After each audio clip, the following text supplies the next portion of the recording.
Dans un état grave, des équipes particulièrement sollicitées cet hiver, comment interviennent-elles, dans quel délai, dans quelles conditions? Reportage sur le vif, dans le massif du Mont-Blanc, Hugo Clément, Lou Cricorian. Avant de le voir, on l'entend à travers les nuages. Et quand il apparaît au-dessus des stations de ski, ce n'est jamais bon signe. Première intervention de la journée pour l'hélicoptère de la sécurité civile de Chamonix. Oh, le voilà. Oui, je le vois. Oui. Le pilote doit se poser en plein milieu d'une piste, dans le domaine des Ouches. On a passé les obstacles, on arrive dans le bol de neige, là, tranquille. Il faut amener les gendarmes secouristes et le médecin au plus près de la victime, un jeune Américain qui a fait une sortie de piste. Je suis tombé sur ma hanche. Je ne sais pas si j'ai quelque chose de déplacé ou de cassé, mais ça me fait mal là. Le jeune homme a le fémur cassé. On va mettre une voie veineuse pour lui passer des antalgiques puissants pour le soulager. Il ne faut pas trop attendre. La victime peut vite prendre froid. Attention pour lever. Lever.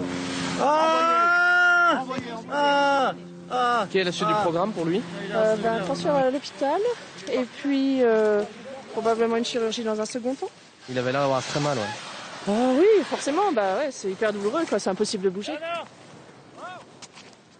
Pour rejoindre l'hôpital de Chamonix, l'hélicoptère n'a besoin que de quelques minutes.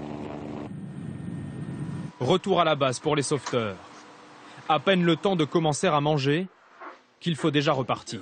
Suite à une chute sur le bras, il y a une fracture de l'humérus au bras droit avec déplacement. Ça repart déjà là?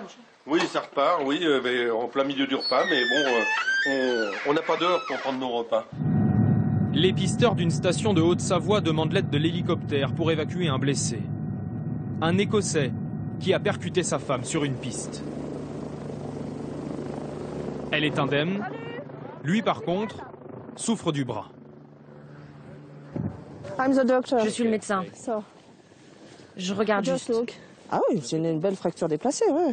Ah bah ouais, non mais ça se discute même pas là. C'est le début des vacances? Oui. Too late. Eh ben trop tard. C'était la première descente. Mais bon, tout le monde a été fantastique. Service 5 étoiles. Comme tous les autres blessés, français ou étrangers, il n'aura rien à payer. Le secours en montagne est entièrement pris en charge par l'État, même lorsque les vacanciers commettent des imprudences. En hiver, cet hélicoptère peut faire jusqu'à 15 interventions par jour, la plupart sur des pistes, mais il peut aussi monter jusqu'au sommet du Mont Blanc à 4800 mètres d'altitude pour venir récupérer en quelques minutes des alpinistes en difficulté. Là, on voit quelques traces de ski, là. Il y a des gens qui sont montés. Sur les glaciers du plus haut sommet d'Europe, le danger est partout. Pour les alpinistes, qui doivent éviter les crevasses, mais aussi pour le pilote. On voit le Mont Blanc, là, devant nous. On dit que la montagne fume quand on voit toute cette neige qui vole sur les crêtes. Ouais.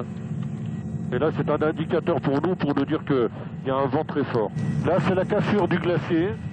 Tu vois, c'est aussi grand qu'un building. Malgré les risques, impossible de se lasser du paysage. On a la chance de voler dans un environnement comme celui-là, qui est extraordinaire, et ce qui nous fait un petit peu oublier la souffrance des patients après qu'on ramène.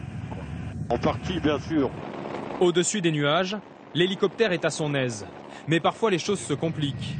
Cette fois, il faut retrouver une skieuse hors piste, blessée et perdue. Mais la purée de poids recouvre le relief. Eux, ils doivent être dans les nuages, hein, c'est pas possible. Impossible de s'approcher plus. L'hélicoptère risque de percuter la montagne. On rentre dans un jour blanc, et là, c'est impossible pour moi, c'est beaucoup trop dangereux. Prudence indispensable, car en 15 ans, la sécurité civile a déjà connu 3 crashs d'hélicoptères en montagne, 9 morts au total. La skieuse perdue devra donc attendre quelques heures avant d'être récupérée par les secouristes, obligés de la rejoindre à ski. Mais les interventions ne se terminent pas toujours aussi bien. En Haute-Savoie, environ 60 personnes perdent la vie en montagne chaque année.